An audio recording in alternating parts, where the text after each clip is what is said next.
Assalamualaikum warahmatullahi wabarakatuh.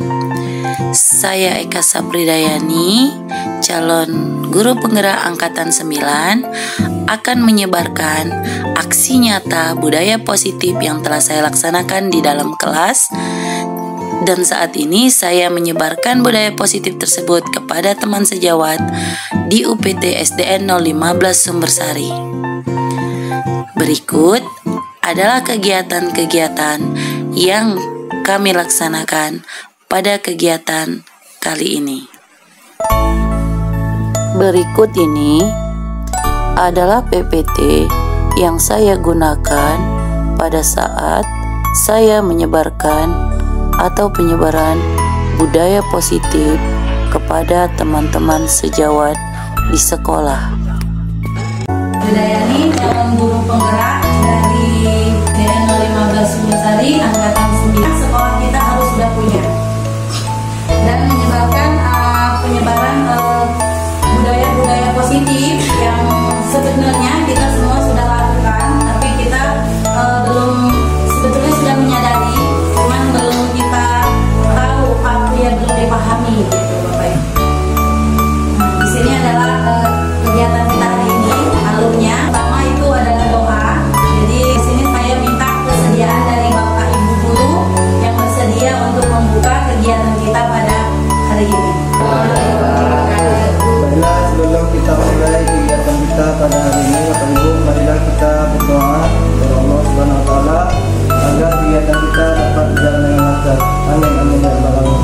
Amin. A'udzubillahi minasyaitonirrajim. Bismillahirrahmanirrahim. Alhamdulillahirabbil alamin.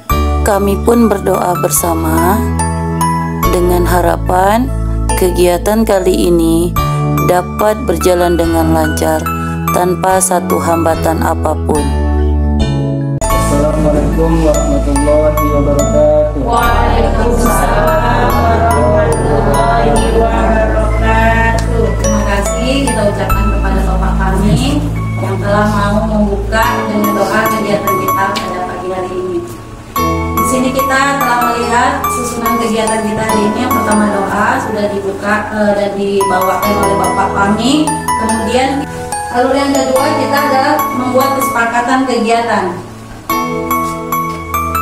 Nah, kesepakatan kegiatan komunitas. Nah, sebetulnya kita kan harus sudah memiliki komunitas belajar, tapi kita belum memiliki komunitasnya. Nah, jadi saya mau bertanya sama Ibu Kepala dan rekan-rekan teman sejawat, gitu ya.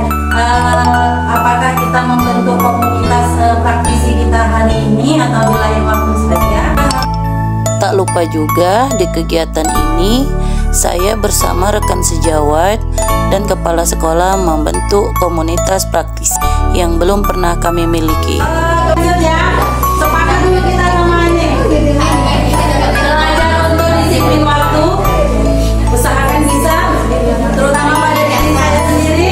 Kemudian saling berkolaborasi, keseragaman pakaian, saling menghargai berpendapat, kemudian menegakkan sikap kepedulian dan melaksanakan apa yang telah kita sepakati. Sepakat Bapak Ibu? Sepakat. Tengok ya Bapak Ibu.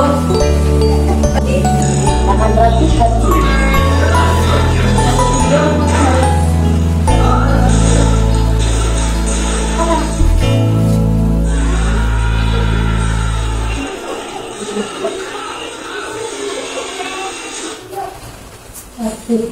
nggak tahu kan dia nenek Allah kayak gini.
Jadi kita bisa melihat hal-hal positif. Banyak hal positif yang bisa kita lihat dari video tadi. Nah, saya ingin Bapak Ibu menuliskan hal positif apa yang Bapak Ibu dapat dari video yang kita tonton tadi. Nah, itu dia. Kemudian nanti pakai nama Bu. iya, perlu nanti kita tempelkan di depan. Ya.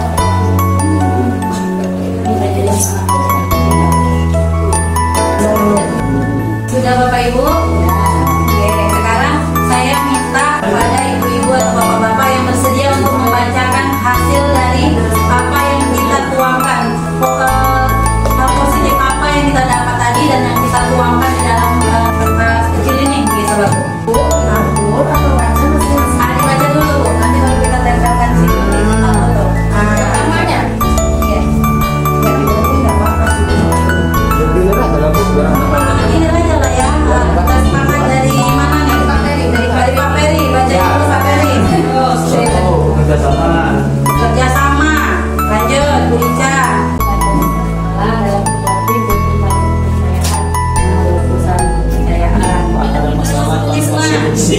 Pegadaian. Tujuan tercapai bila saling bekerjasama. Tujuan akan tercapai bila saling bekerjasama. Lanjut. Saling membantu, percaya diri, Saling membantu. kolaborasi. Bu. Oke.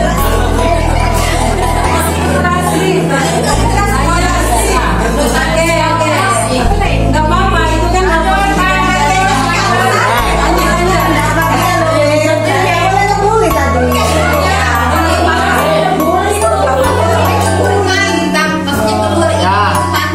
Udah Bu, udah Bu. Baik mahpus rambut. Bersatu kita tumbuh, bercerai kita bentuk.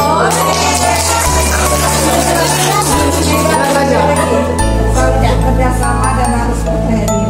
Harus saling bekerja sama. Nah, lanjut Bapak.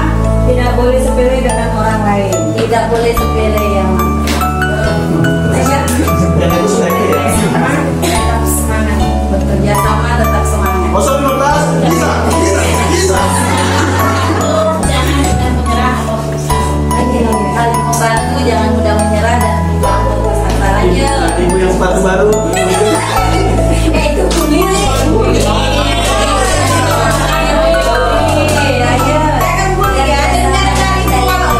Gimana Bu? Kerjasama dan percaya diri. Kerjasama dan percaya diri. Kerjasama tidak memandang orang lain dan tolong menolong. Tolong menolong ya, yang tidak tolong aja.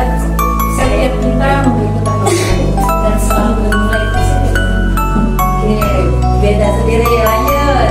Saling kerjasama dan saling kerjasama dan saling menyayangi. Saling bekerjasama, saling percaya satu sama lain, menggali dan menyadari potensi dalam hidup. Oh, mantap. Bahasanya tinggi. Si bahasa Inggrisnya si pintar sekali. Iya, aturannya. Iya. Tujuan dan niat tidak sama dengan yang lain. Sekolah mendapat kebaikan.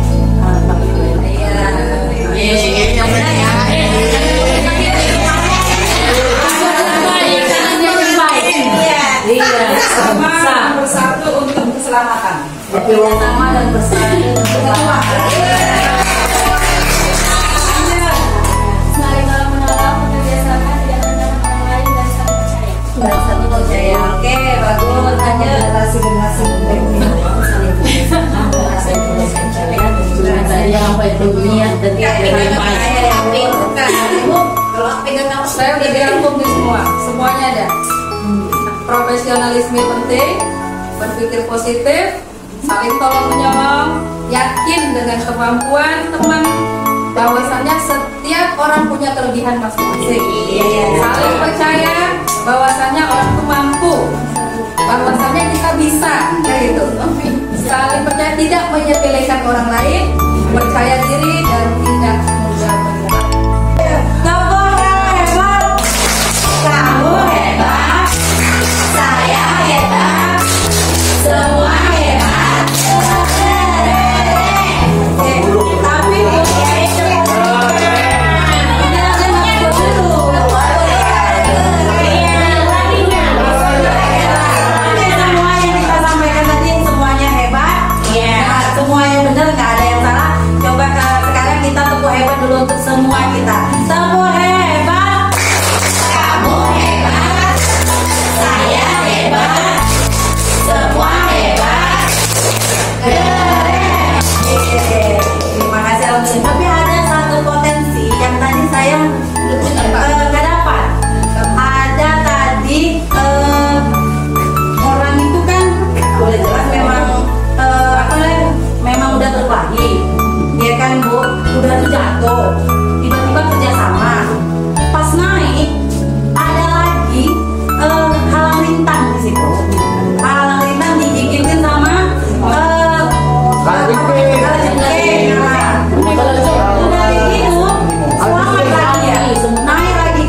Jadi kita itu tetap akan selalu ada rintangan sampai kita menuju satu tujuan bersama. Itu pun kalau nggak kita saling bergandeng tangan, saling menguatkan, saling percaya sama teman, percayalah bahwasannya yang namanya halang rintang itu selalu ada, walaupun kita udah di atas. Komitmen. Oke, jadi kita harus komitmen selalu menjaga kerja sama kita, dan itu harus kita udah lihat tadi video singkat tentang kerjasama atau teamwork.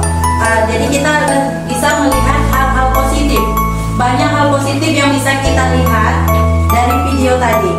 Nah, saya ingin Bapak Ibu menuliskan hal positif apa yang Bapak Ibu dapat dari video yang kita tonton tadi. Nah, itu dia, berikan ke anak-anak kita. Jadi satu kata yang nggak ada komitmen kan? Iya, menjaga berkesinambungan, menjaga apa yang sudah kita miliki, gitu ya Bapak Ibu.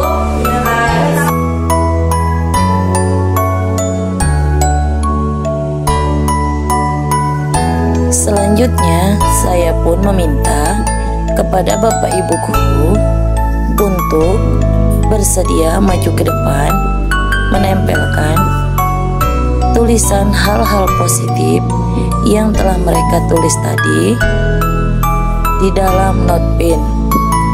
Terlihat mereka sangat antusias maju ke depan untuk menempelkan hal-hal positif yang ada pada diri mereka dan yang telah dituangkan pada notepad. Kemudian mereka tempel di papan tulis.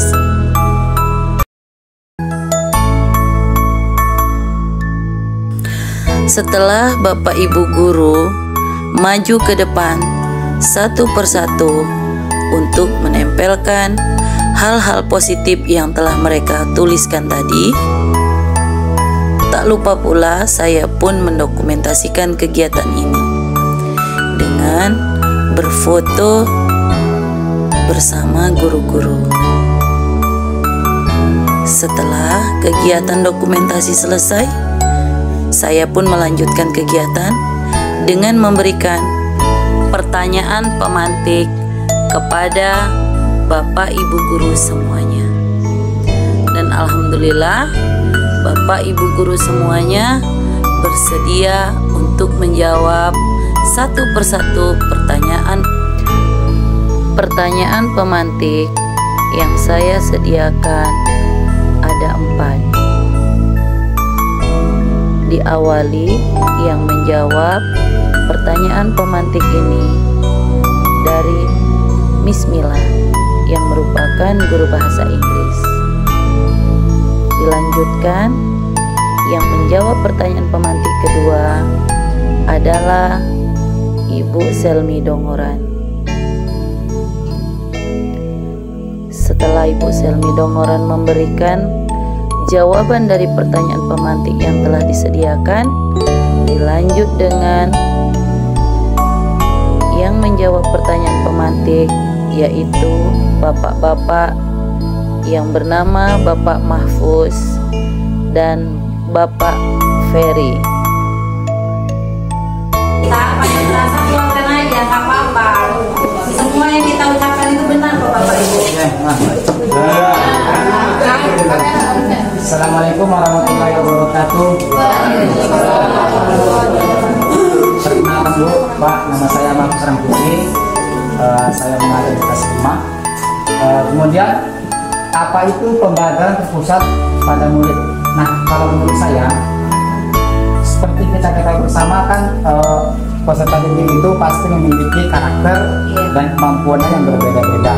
Nah, jadi di sini tugas kita sebagai guru memberi fasilitas atau penunjang kepada bakat anak tersebut. Artinya, guru tidak boleh menyamaratakan semua anak, baik itu dari segi maksudnya bagaimana kan? Cara kita memberi pengajaran kepada itu pasti berbeda, berbeda-beda juga. Nah, lebih kurang seperti itu Bu. Kalau ada yang mau ditambahkan atau mau disanggah, boleh. Terima kasih. Wassalamualaikum warahmatullahi wabarakatuh. Silakan.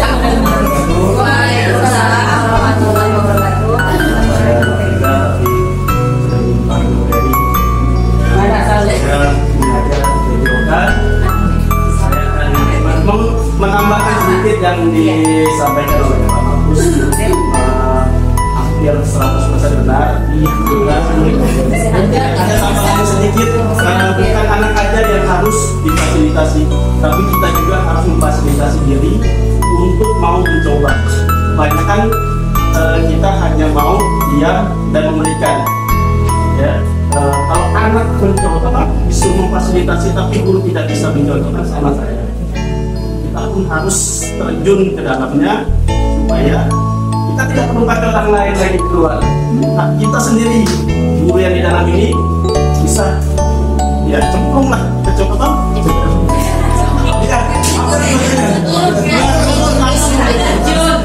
Ya, lanjut.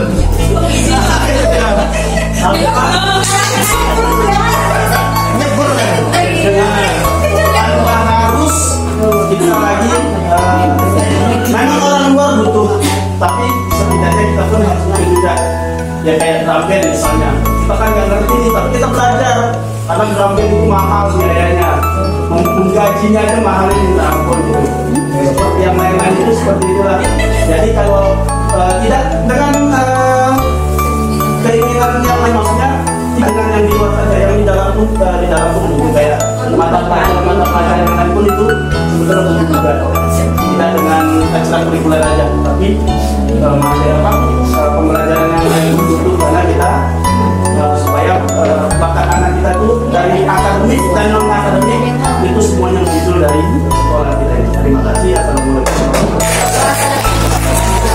Terima kasih Pak Ferry dan Pak Mahfud, semuanya benar dan alhamdulillah sudah tergali apa yang tadi mau kita bahas sudah dibahas sama Pak Mahfud sama Pak Ferry. Kalau Pak Mahfud bilang kita setiap anak memiliki bakat dan kemampuannya masing-masing sesuai dengan filosofi Bapak Ki Hajar Dewantara, dan memang itulah yang mau kita gali hari ini. Kemudian kata Pak Ferry, kita sudah memahami kita harus menggali aset apa yang kita miliki, sekecil apapun aset itu di sekolah kita, itulah yang kita manfaatkan. Jadi jangan kita minta besar dulu, ada kecil, yang kecil itulah kita besarkan. Itu loh Pak. Jadi kita lanjut. Banyak lagi Bu. Baru tujuh. Ini yang sesuai dibilang Pak Mahfud tadi, bahwa setiap proses pembelajaran itu adalah proses memanusiakan manusia, dan kita harus bisa memerdekakan manusia dengan segala aspeknya kehidupan, baik secara fisik, mental, jasmani, dan rohaninya. Jadi kita harus membentuk itu, karakter itu kepada peserta didik kita. Nah lanjut, menurut Bapak Ki Hajar Dewantara, pendidikan artinya menuntun segala kodrat yang ada pada anak agar tumbuh berkembang dengan baik sehingga mereka dapat mencapai kebahagiaan dan keselamatan. Maksudnya keselamatan ini keselamatan dia besok besar, selamat dia hidup di masyarakat itu. Jadi target kita bukan saat ini Bapak Ibu, tapi target kita 10-15 tahun yang akan datang. Akan jadi apa? Mampu nggak mereka berbaur dengan masyarakat? Itu target kita. Jadi kita kalau ilmu pendidikan, anak-anak udah dapat. Kalau kognitif udah dapat dari internet, bahkan orang itu lebih hebat dari kita. Tapi kalau akhlak, benar yang disampaikan Ibu Kepala tadi, kita lah yang punya peran penting, apalagi guru SD. Gitu Bapak Ibu. Memerdekakan peserta didik kita. Lanjut, kita kan budaya positif. Nah budaya positif ini udah kita lakukan. Seorang guru memiliki peran untuk membangun atau mewujudkan budaya positif di sekolah. Budaya positif merupakan perwujudan dari nilai-nilai atau keyakinan universal. Jadi budaya positif itu harus diterima sama semua. Jangan sampai kita, oh ini baik, tapi ada sekelompok orang yang tidak sepakat, tapi dia nggak mau bersuara, nggak bisa bersuara, karena sudah kita tekan. Udah, pokoknya karena kita harus seperti ini. Nah, kita harus memikirkan sekelompok orang. Apakah orang ini mampu atau tidak? Jadi yang namanya budaya positif itu harus bisa diterima oleh semua orang. Kalau di kelas kita jangan sampai ada anak tuh kadang ada yang kurang pandai atau kurang bisa. Kalau kita suruh berkegiatan setiap pagi, misalnya baris tuh di depan. Ini kita bicara yang kecil aja ya Bapak Ibu. Baris setiap hari di depan. Tapi ada anak satu yang nggak mampu. Biasanya kalau yang itu yang agak banyak lah kan. Kalau dia ada yang nggak mampu, berarti itu nggak bisa kita terapkan di kelas kita gitu. Jadi budaya positif itu yang bisa kita gunakan dan diterima oleh semua kalangan. Nah, itu semua kalangan. Jadi nggak ada ini nggak bisa. Jadi memang kita bisa diterima oleh semua kalangan. Selanjutnya budaya positif yang kita terapi dan banyak ya Bu, gotong royong. Apalagi Bapak Ibu nggak perlu lah kita catat gini aja lah ya. Yang udah kita laksanakan dan semua bisa menerima adalah gotong royong. Lalu apalagi Bapak Ibu melaksanakan ibadah. Jadi kata-kata budaya positifnya adalah melaksanakan ibadah, tidak melaksanakan sholat. Kalau sholat kan dia terpusat untuk satu agama. Jadi kita harus menerapkan di situ karena di kelas kita kan bermacam-macam. Jadi maka kita buat melaksanakan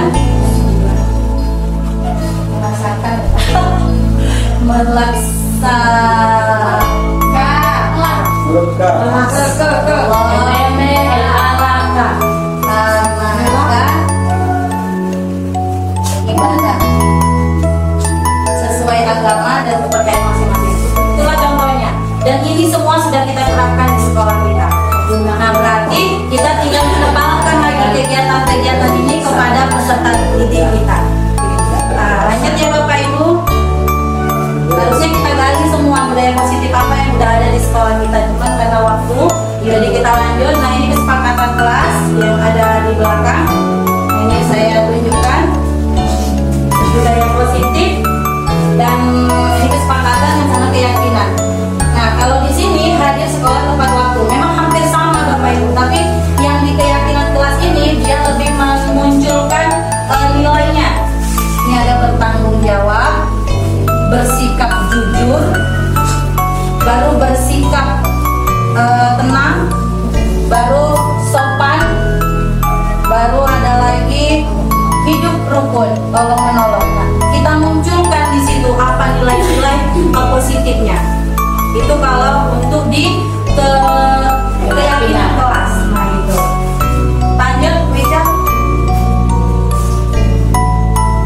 Jadi contohnya semalam kami mengambil itu dokumentasinya pada saat kami mengambil untuk membuat kesepakatan dan keyakinan kelas kami. Selanjutnya Bu Ica. Nah, ini yang harus saya sampaikan sama Bapak Ibu, yang harus saya bagikan, dan ini memang betul-betul penting. Ada 5 posisi kontrol kita. Kita ada 5 posisi kontrol sebagai guru. Yang pertama ada penghukum. Ada penghukum, ada sebagai teman, ada sebagai manajer. Satu lagi, kalau penghukum biasanya kita ngomongin gini, Aksinya patuhi aturan-aturan saya atau kamu. Itu adalah posisi guru sebagai penghukum. karena Kemudian kamu selalu saja salah, itu posisi guru sebagai penghukum. Ini senantiasa percaya hanya ada satu cara untuk mengajarkan sama anak. Cara dialah yang paling benar. Nah, kalau bisa itu diubah gitu Bapak Ibu. Nah, jadi kalau kita pernah melakukan yang ini, sikit-sikit kita ubah Bapak Ibu. Saya juga merasa pernah melakukannya dan saya mau mencoba untuk merubah. Kata-kata ini kalau bisa dihilangkan. Kamu tahu nggak ini peraturan ini salah? Nah, itu nggak boleh. Tapi kita gali potensi dia. Nah, yang kamu lakukan benar apa salah? Kita tanya, kita kembalikan pada dia. Lanjut Ida. Ini posisi kontrol yang pertama, penghukum yang sering. Nanti apa nih? Murid akan memiliki penilaian diri kita yang buruk tentang diri mereka. Murid merasa tidak berharga. Jadi murid itu merasa dijatuhkan. Kalau kita sering-sering pakai ini juga nggak boleh. Baru jadi teman. Nah, jadi teman ini juga tidak boleh sering-sering dilakukan. Kenapa? Jadi kalau kita pakai ayolah bantulah demi Bapak, ayolah bantulah, udahlah ayolah, itu nggak boleh. Nggak boleh sering-sering, bukan nggak boleh sering-sering dilakukan. Nah, kenapa? Hal negatif yang kita dapatkan, anak tuh jadi ketergantungan sama kita. Jadi anak tuh gini, enakan sama ibu yang dulu, ibu yang ini kejam, ibu yang dulu sering ngasih jawaban, ibu yang ini nggak mau. Jadi di situ ada sisi negatif, anak tuh jadi menilai, oh guru ini jadi seperti ini, guru ini seperti ini, guru ini lebih jahat jadinya. Jadi banyak hal-hal buruk yang muncul di benak anak. Enaknya tuh guru yang kayak gitu aja, gitu. Nggak boleh sering-sering kita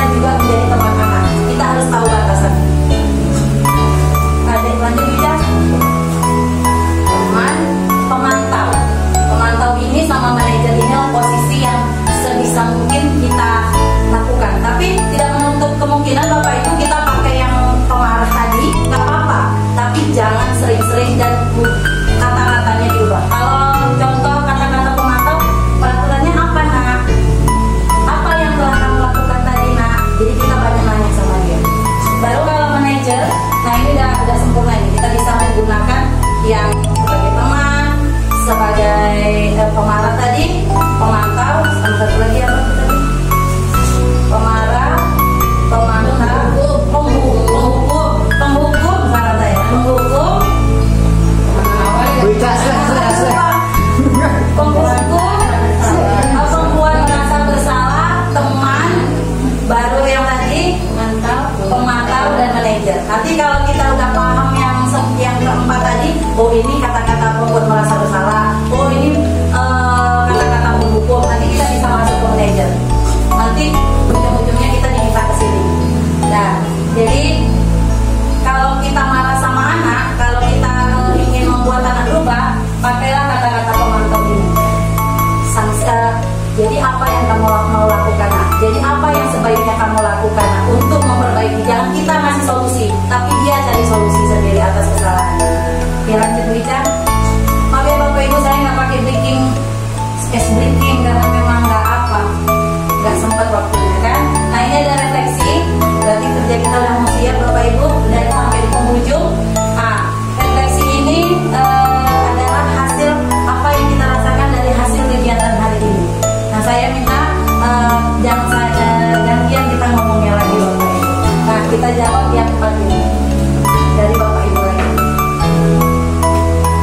Yang pertama, apa yang Bapak Ibu rasakan setelah kita melakukan kolaborasi dalam komunitas praktisi ini? Yang kedua, hal baru apa yang Bapak Ibu dapatkan? Terima kasih telah mengikuti kegiatan penyebaran budaya positif di SDN 015 Sumbersari. Sampai berjumpa kembali di kegiatan selanjutnya. Assalamualaikum warahmatullahi wabarakatuh.